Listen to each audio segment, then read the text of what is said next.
পরম করুণাময় মেহেরবান আল্লাহর নামে শুরু। সূরা আশ-শূরা এর ৩০ ও ৩১ নম্বর আয়াত তেলাওয়াতের বাংলা। একদিন আল্লাহ আমাদের সবাইকে একত্রিত করবেন, তার কাছেই সবাইকে যেতে হবে।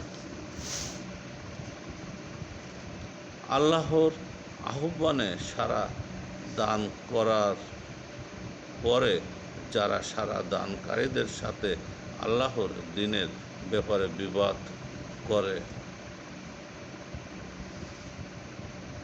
আল্লাহর কাছে তাদের যুক্তি ও আপত্তি বাতিল, তাদের উপর আল্লাহর গজব আর তাদের জন্য রয়েছে কঠিন আযাব।